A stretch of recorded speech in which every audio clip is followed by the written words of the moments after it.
Y yo diría, tomando una parte de eso, que la política es el arte de definir con claridad y separar con claridad qué es amigo y qué es enemigo. Y casi nada más. Es decir, si nosotros tomáramos la palabra amigo y enemigo en los términos en que solemos tomarla, tampoco entenderíamos nada. Debemos redefinir qué significa amigo y qué significa enemigo. Y yo empezaría por definir qué significa enemigo. Y enemigo significa únicamente aquel que no permite que yo viva. Y nada más. Mi enemigo no es el que piensa de otra forma, el que tiene otra fe, el que tiene otro color de piel, el que vive en otro lugar, el que es rico o el que es pobre, sino simplemente y únicamente aquel que no permite que yo exista. ¿Y qué es amigo entonces? Y amigo es el que no participa de esa posición. Claro, cuando el Evangelio dice, amad a vuestros enemigos, no se refiere a que debemos amar a quien no permite nuestra existencia, sino que debemos amar a aquellos que nosotros llamamos enemigos, que son en realidad nuestros enemigos personales, el que me miró mal, el que me debe guita, el que se quedó con mi novia, el que me pegó en la calle. Ese es el enemigo con el que sí debemos hacer la paz. Y en el campo de esa paz nace la Eclesia,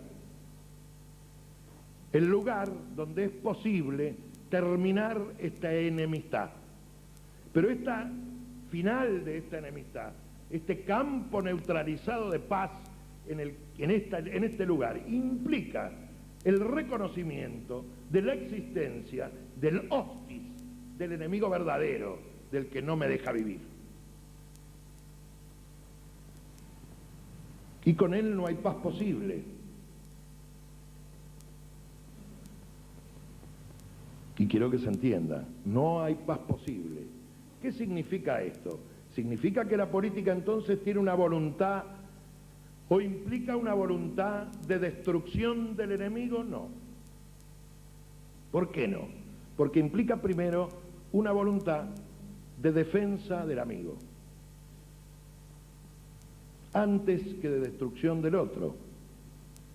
Esto para nosotros.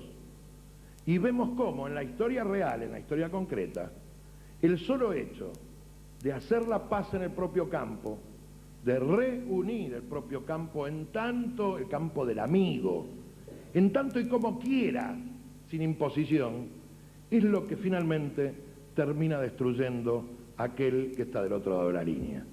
Porque no nos olvidemos que en este momento, del otro lado de la línea, nosotros tenemos una gran cantidad de prisioneros en campos de concentración abiertos que debemos hacer transitar a este lado. Entonces la política, desde su esencialidad hasta la forma más concreta, va adquiriendo un contorno que no es el contorno que muchos de nosotros hemos vivido en los años precedentes. Y que la primera cuestión importante está en un cambio de carácter que algunos pueden llamar psicológico, pero que yo llamo de conversión, porque creo que es más profundo, para transitar a la posibilidad de realizar una política acorde con la necesidad de hoy. Y esta necesidad de hoy, que insisto en la definición primera, es cómo se organiza el campo del amigo, cómo se establece la paz, que no es la paz del cementerio, sino la paz de comprender, está en la misma factura profunda de la política cotidiana. Mucha gente dice, si usted hace política, no venga. Y en realidad el discurso es contradictorio. ¿Por qué? Porque los únicos que hacen política son los que van. Y son los que están. Porque esa es la única política verdadera. Lo otro no es política. Lo otro está en otro lado. Lo otro hace política en su propio campo y en su propio seno. Como es pequeño y cada vez más acotado, esa política es oligárquica. Irremediablemente. Y empieza a tener todos los rasgos y todas las características de lo que a lo largo de estos últimos 50 años Perón y Eva Perón calificaron como oligárquico.